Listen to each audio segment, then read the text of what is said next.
Kementerian Perhubungan mendorong masyarakat untuk melakukan mudik lebih awal. Hal ini dilakukan untuk mengurangi kepadatan pada saat puncak arus mudik Lebaran yang diprediksi terjadi pada 19 hingga 21 April mendatang. Sejumlah insentif pun diberlakukan bagi pemudik di tanggal awal mulai dari beragam promo tiket hingga diskon tarif tol sebesar 20%. Dan untuk membahas hal ini bergabung bersama kami Corporate Communication and Community Development Group Head Jasa Marga, Lisha Oktaviana. Bu Lisha, selamat sore. Selamat sore. Bu Lisha, jelang masa mudik nanti, persiapan apa saja yang kemudian saat ini menjadi fokus dari Jasa Marga? Iya, kami di Jasa Marga telah menyiapkan beberapa upaya untuk meningkatkan layanan baik di sepanjang jalur maupun di gerbang tol, seperti adanya penambahan sarana, peralatan maupun petugas di lapangan. Untuk peningkatan pelayanan lalu lintas sendiri, jalur Jasa Marga juga sudah menambah 31 unit kendaraan derek menjadi total 167 unit. Hal ini juga dilakukan untuk menambah perlengkapan dan untuk percepatan penanganan gangguan kendaraan yang berada di jalan tol. Kami juga menambah sarana prasarana lalu lintas seperti untuk mendukung apabila nanti diperlukan rekayasa lalu lintas seperti adanya penambahan rubber cone yang semula ada di sekitar 4.000 menjadi 11.000 unit untuk tadi ya untuk rekayasa lalu lintas. Tidak hanya itu terkait untuk gangguan yang misalkan dikarenakan adanya kehabisan bahan bakar, kami juga menyiapkan adanya PB motoris untuk bisa membantu para pengguna jalan yang kehabisan bahan bakar.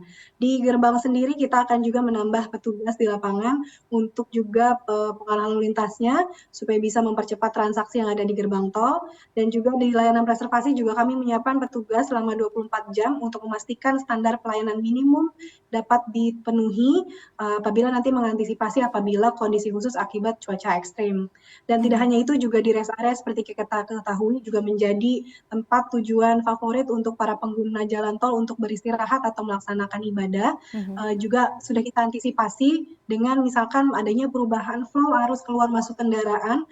Jadi dimohon kepada seluruh pengguna jalan tol yang akan mengunjungi rest area untuk bisa mematuhi rambu yang ada, petugas yang ada di lapangan, dan juga sudah kita tambahkan toilet-toiletnya di sana yang portable untuk bisa juga mempercepat pengguna penjalan tol Baik, melakukan ibadah atau di toiletnya. baik. Concernnya memang di rest area ya Bu ya, karena memang ini sering terjadi kepadatan. Apakah pemberlakuan nanti pembatasan waktu 30 menit saja di rest area ini akan diberlakukan pada saat puncak arus mudik nanti? Ya betul, kami menghimbau kepada seluruh pengguna jalan tol yang akan menggunakan waktunya di rest area untuk bisa bijak memanfaatkan waktunya untuk melakukan ibadah atau ke toilet atau mengisi bahan bakar. Itu juga nanti akan dibantu oleh seluruh petugas yang ada di sana dan juga akan dibantu oleh public address. Jadi nanti kami juga dibantu dan berkoordinasi dengan pihak kepolisian untuk bisa memastikan kendaraan yang masuk dan keluar ini tetap teratur, tidak ada penumpukan di satu titik dengan adanya flow kendaraan, dan juga waktu yang akan digunakan juga akan dihimbau oleh seluruh petugas yang ada di sana supaya bisa lebih optimum. Baik, mengidentifikasi waktunya ini seperti apa nanti Bu untuk 30 menit ini? Ini hanya seperti himbauan saja ya? Ya, jadi ada beragam yang kita upayakan seperti dengan adanya himbauan juga, public address juga nanti para petugas di sana beserta dengan pihak kepolisian juga akan bisa melihat kendaraan yang masuk dan nanti akan ditandai bahwa yang bersangkutan sudah memasuki waktu yang cukup lama, misalkan di sekitar 30 menit. Dan kami juga di beberapa titik juga memiliki rest area monitoring system yang membantu adanya kapasitas yang sudah digunakan di rest area itu sendiri. Jadi itu akan dibantu dengan teknologi juga, Mbak. Baik, semoga penonton CNN ternotifikasi sudah ada range waktunya hanya 30 menit di rest area. Mari berbicara sekarang mengenai diskon untuk tarif tol sendiri ya Bu ya. Memang sudah disampaikan oleh pemerintah Kementerian Perhubungan secara resmi. Penerapannya nanti seperti apa Bu Lisha? Dan hanya berlaku di luar puncak arus mudik saja ya?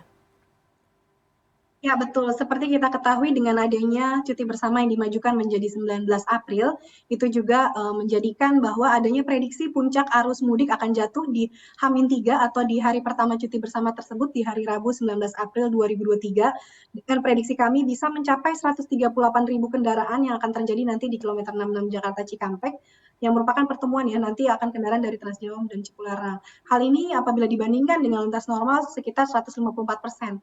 Nah, untuk itu Jasa Marga juga bersama pemerintah menghimbau kepada pengguna jalan untuk mudik lebih awal dan bayar lebih hemat dengan adanya diskon tarif 20% merupakan bentuk pelayanan dan apresiasi kami kepada pengguna jalan untuk memaksimalkan pendistribusian lalu lintas gitu ya. Jadi tidak menumpuk di hari-hari puncak, tapi bisa tersebar ke lebih awal gitu ya. Kami akan berikan diskonnya sendiri itu mulai pada hari Minggu 16 April 2023 pukul 6 hingga Selasa 18 April 2023 pukul 6 juga sebesar 20% untuk tarif Jakarta Cikampek terjauh, dan nanti itu bisa dilakukan transaksinya di gerbang tol Cikampek Utama untuk yang tol Jakarta Cikampek, dan yang di Cipularang itu di gerbang tol Kalihurip Utama.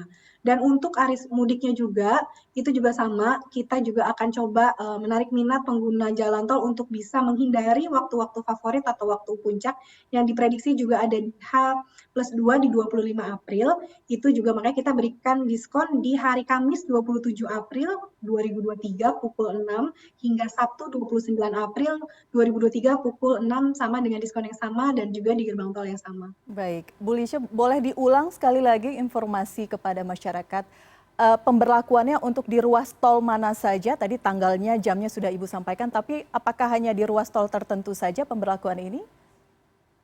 Ya, betul. Jadi memang hanya ada di gerbang tol Jakarta di gerbang tol Cikampek Utama di Jalan Tol Jakarta Cikampek dan juga di gerbang tol Kalihurip Utama di Jalan Tol Cipularang.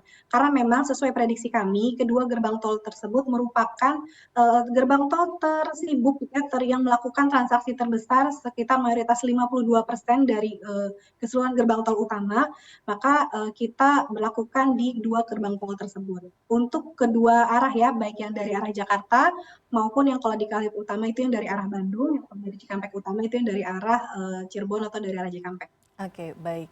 Bu Lisha, salah satu yang juga meningkat minatnya adalah pemilik kendaraan ataupun mobil listrik begitu, Bu Lisha. Persiapan infrastrukturnya seperti apa di sejumlah rest area ini untuk mendukung layanan stasiun pengisian untuk mobil-mobil listrik ini? Ya, Jasa Marga melalui anak usahanya, Jasa Marga United Business pengelola rest area di Jasa Marga Group, dan juga ada beberapa mitra juga yang mengelola beberapa rest area di Jasa Marga Group, telah memiliki SPKLU sebanyak 12 unit. Dan kita 11 unit, sorry, kita tambahkan 4 unit untuk selama mudik ini menjadi total 15 unit tersebar.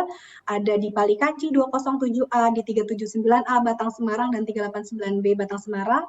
Di Solongawi juga ada di 519A dan 519B untuk SPKLU-nya, dan juga ada juga di Jagorawi 10A 21B, di Jakarta Tangerang juga ada di 13A, Jakarta Cikampek ada di 6B dan 62B, di di Semarang Solo juga ada di 456B, dan juga ada di Jakarta Cikampek 57A, dan Cipularang juga ada di 88A dan 88B. Hal ini juga kami kerjasamakan dengan PLN untuk bisa memastikan pasokannya, dan juga ada beberapa memang di beberapa titik yang kita siapkan fast charging, dan di setiap titik SPKLU itu juga ada 2 nozzle, jadi nanti bisa ada 2 pengendara yang bisa bergantian.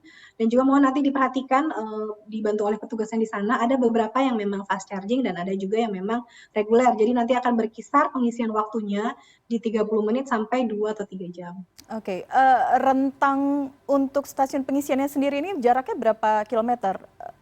100 kilometer, 200 kilometer? Ini tersebar ya, jadi memang karena kalau rest area sendiri kan itu adalah di kisaran sekitar 60 km ya antar rest area, tapi antar ininya sendiri kita bisa di sekitar di 60 sampai 120-an ya gitu ya. Jadi nanti bisa dicatat lokasi-lokasinya, nanti para pengguna jalan juga bisa mengakses melalui aplikasi Travoy atau bisa kontak call center kami 140 untuk bisa nanti ditanyakan kira-kira jarak terdekatnya di mana, untuk nanti bisa kami bantu diarahkan.